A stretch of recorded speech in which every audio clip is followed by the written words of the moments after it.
Hi Gemini! Welcome po sa ating channel. Ito ay inyong Daily Kabay Tarot reading for January 17, 2025. Please be reminded kung naka-resonate kayo, comment down. Kung hindi ka naka-resonate, ibigay niyo po sa iba kasi general reading po ito. This is for you, Gemini, ngayong January 17, 2025.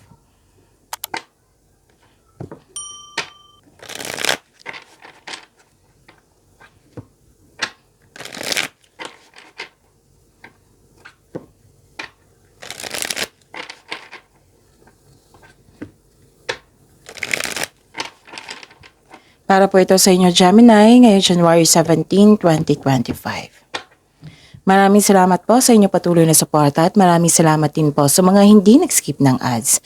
Gamitin ang reading na ito bilang gabay lamang sa mga hindi pa nag-subscribe. Subscribe na po kayo at click bell notification para malaman nyo na may bago tayong video. Para sa mga gusto magpa-reading po, may lumabas dyan sa screen nyo ngayon. Panoorin nyo po at sundin ang instruction. Spirits Guide, mga ganap po para kay Gemini ngayong January 17, 2025. I need 3 cards po.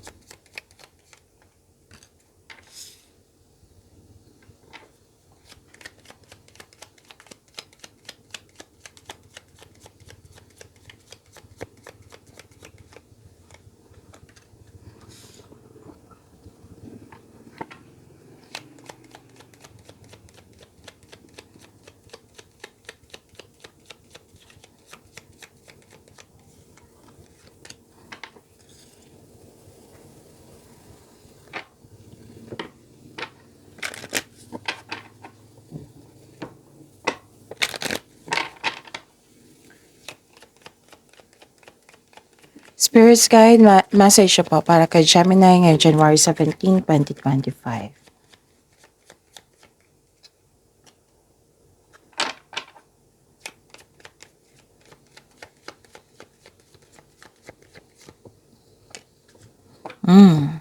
Gemini ngayong January 17, 2025. Nakita ko dito, sinamahan ka. Nagkaroon ng companion, sinamahan ka ng favorite person mo na napatunayan niya na loyal siya sa'yo at supportive siya sa'yo. Pero din na may bago kang kasamahan dyan, bagong kaibigan na magaan ang loob mo sa kanya. Pero din may bago kayong gamit, may bago kayong pet, oo, na nabigay ng pampers sa'yo. Pero din na-hired kayo as katiwala. Tapos, nakita ko rin dito na okay. May nakita ko dito ang loss of connection. Pwedeng naalala mo to. Pwedeng na naginip ka, napanaginipan mo siya, tapos naalala mo. Pwede din may kausap ka na nagpaalala sa'yo sa nakaraan na nagkaroon kayo ng loss of connection sa isang tao. Okay? At na pwedeng na-found out mo or during that time na sinisiraan ka niya. Okay? Kaya kayo nagkaroon ng loss of connection. Pwede din hanggang ngayon na sinisiraan ka niya.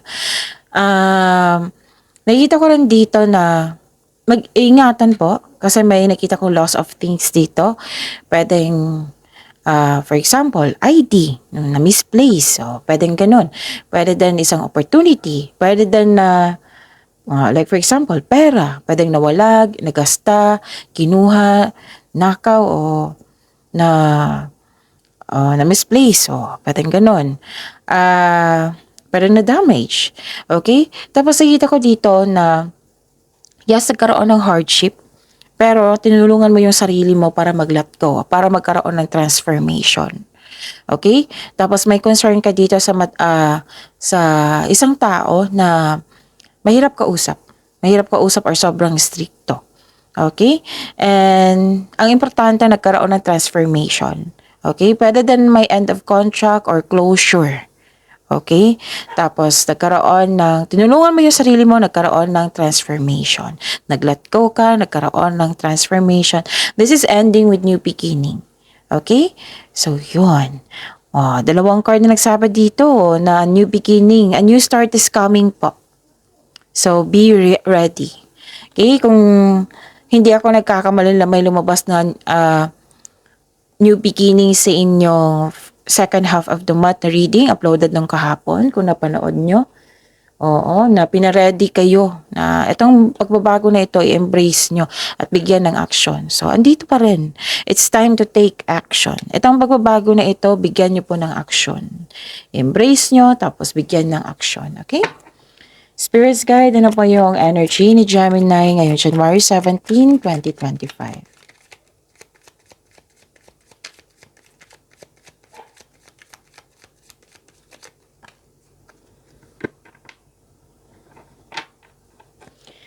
And the clarification of this card po.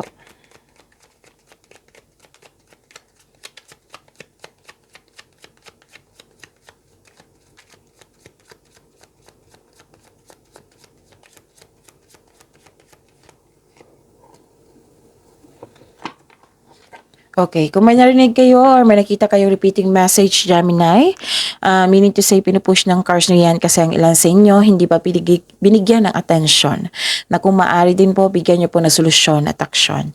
Remember, Gemini, at the end of the day, alam mo na ikaw lang taong may kakayahan at responsable na gumawa ng sarili mong katotohanan at kinabukasan. So, ano yung energy ni Gemini?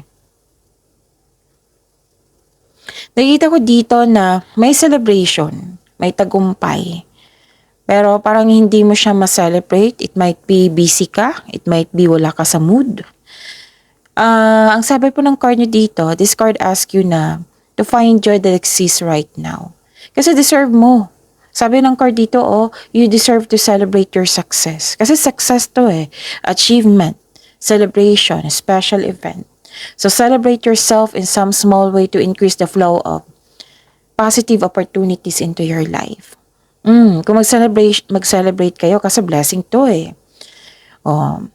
Kung mag-celebrate kayo, mas magkakaroon ng positive flow sa inyong energy. Mas hahatak kayo ng mga parating na blessings na hindi magkaroon ng delay. Delay kasi minsan, delay is nagkaroon ng blockages. Yan, hindi makapasok, kaya nagkaroon ng delay. So, ito, kung let's say pagod kayo. Okay, let's say pagod kayo. Magpahinga. Para sa pagbalik nyo, i-celebrate nyo itong achievement na ito.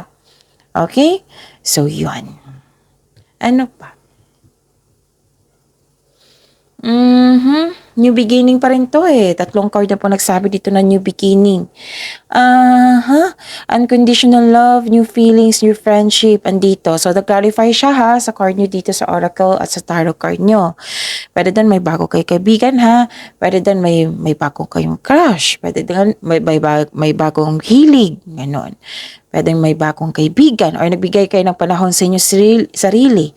Like, nagpasalon kayo, nagpaganda kayo, nag-skincare kayo, ganon.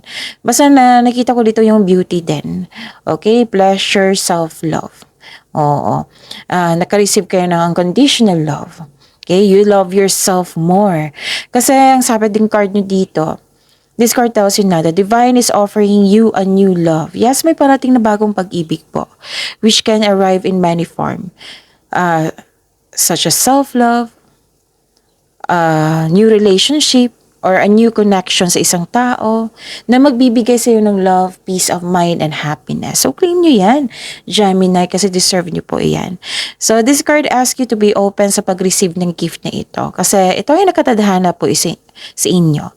Okay? Open your heart and receive the emotions around you. Okay. Pwede na ito na naka-receive ka ng regalo. Okay? Pwede din na literal na naka-receive ka ng regalo or tulong. Okay? Pwede din renewal of love. Yung very supportive kayo sa isa't isa, kahit sa partner nyo, sa family mo. Basta nakita ko dito yung suporta. Diba? Sabi ko sa inyong card kanina sa oracle nyo. And, yun.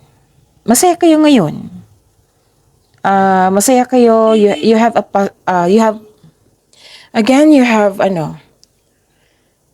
positive emotions flow. Nakikita ko dito, bawing-bawi. Diba na parang hindi kayo makaselebrate. Tapos, at the end of the day, nakikita ko naman dito na masaya ka. You have positive emotions flow. And, may nakita ko ditong pwede makareceive ka ng news regarding sa buntis or the arrival of the new baby. Okay, pwede din positive, opportunities, okay? Positive opportunities or new sources of income. Okay? Kasi yun. Pwede din ha, may nakita kasi ako dito na masaya ka. Masaya ka sa, like for example, masaya ka sa workplace mo, masaya ka kasama yung kasamahan mo. And ang ganda nito kasi ikaw ay nagpo-focus sa self-love. And you're taking time for yourself also. So, nagkaroon ng personal development. Ang ganda. Kasi nagkaroon ka ng panahon sa inyong sarili. Spirits Guide, Career and Money po. Ni Gemini ngayong January 17, 2025.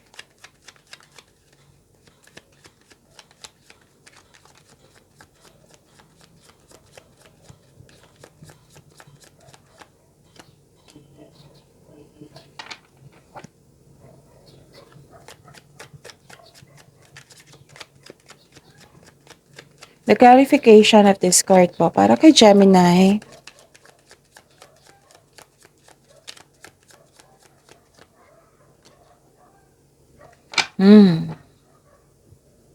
Okay.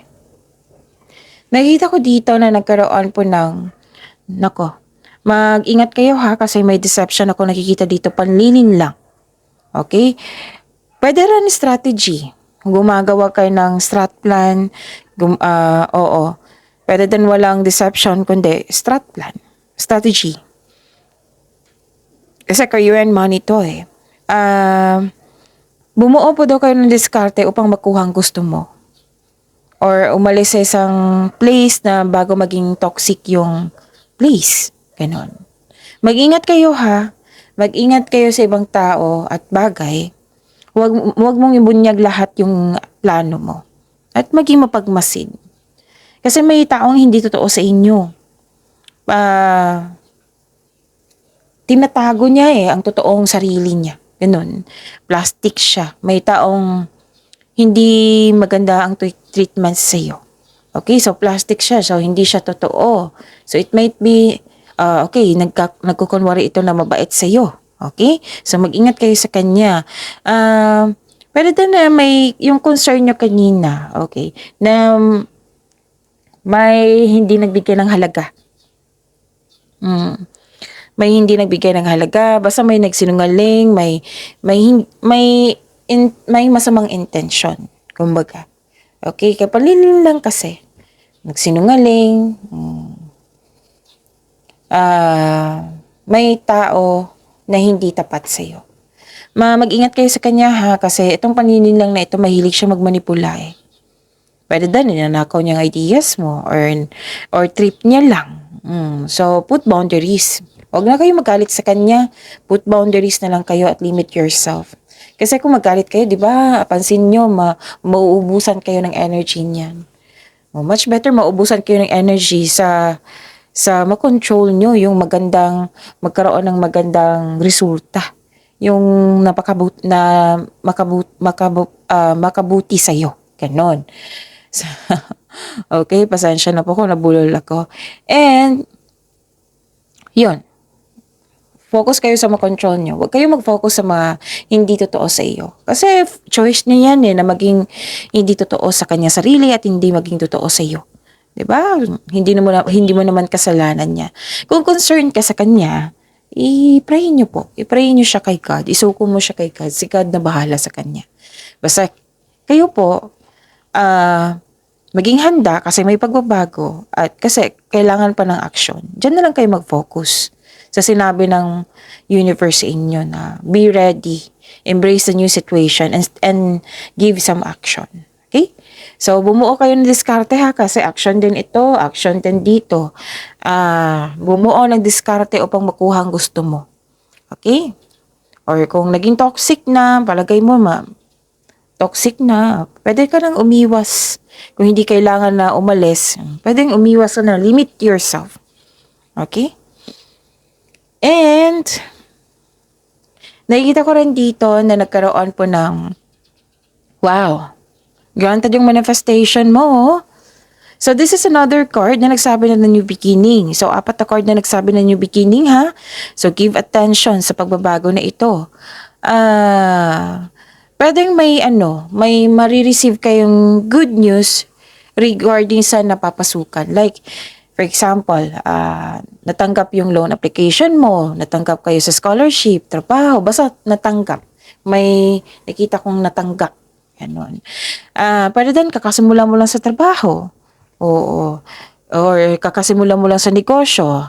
Ang mensahe po ng card niyo po dito, Gemini, patuloy mo lang ang pagsisikap. Tutukan mo ito kasi magkakaroon siya ng self and financial growth. Okay? Itong pagbabago na ito ha, please take note, Gemini. Kasi magbibigay ito ng kaunlaran sa inyo. Tutukan mo na mabuti. Tutukan mo na mabuti kasi magkaroon na siya ng self and financial growth. At maging bukas din kayo sa nag-a-advise sa inyo. Like wiser, elders, parents, boss, amo. So yung mga may experience na sa buhay. Marami ng karanasan. Okay? Kasi makatulong siya sa career and money mo.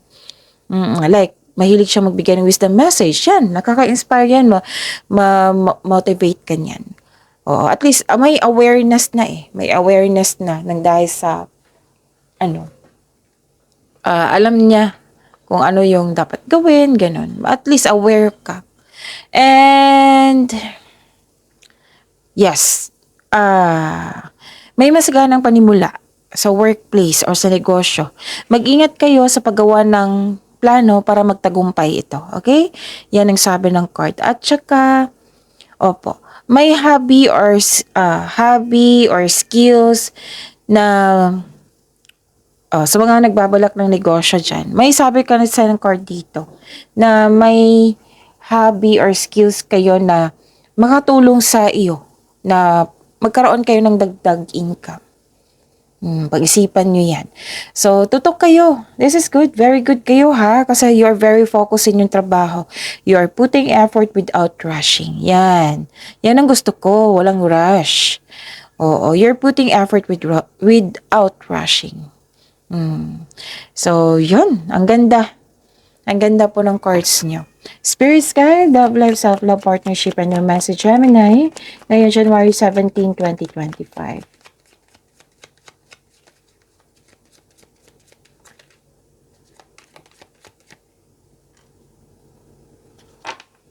And the clarification of this card po.